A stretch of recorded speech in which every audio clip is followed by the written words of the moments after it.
This is a dramatic situation. We have to do everything possible to end the violence.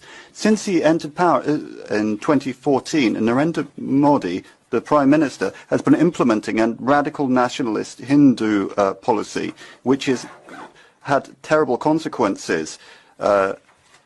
Journalists, religious minorities, and human rights fighters.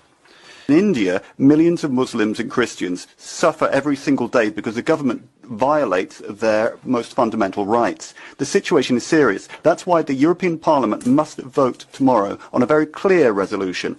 It has to be clear in denouncing the nationalist discourse of Mr. Modi. We should all be worried about the worsening human rights situation in India. Freedom of press has narrowed. Journalists and activists have been arrested for false reasons. Discrimination and hate have increased. And this is also what I saw personally when I visited India in December. This saddens me as India is a very important partner for us. EU and India have to make human rights and democracy a fundamental part of their partnership in all regards, including trade. Our joint resolution is crystal clear. We are calling on India to do everything within its power to end ethnic and religious violence, to punish perpetrators and end Hindu extremism. Without ironclad guarantees in this area, then we cannot talk about a new trade agreement with India. India is an important partner to the European Union, but if we as a Christian community can respect other faiths and identities, we must ask our partners to do the same.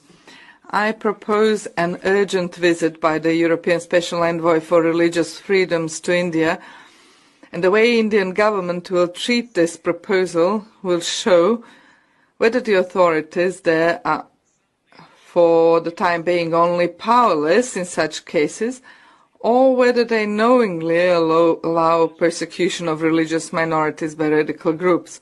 And for political leaders to refrain from making inflammatory statements. They should impartially mediate tensions and reject any nationalistic rhetoric. Today, let us send a clear message. The EU holds a powerful tool in trade policy, and we demand the integration of human rights into our EU-India partnership. Indian officials often like to boast that the country is the world's largest democracy.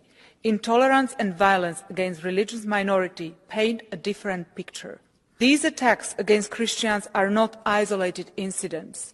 They are organized, leaving behind destruction and shattered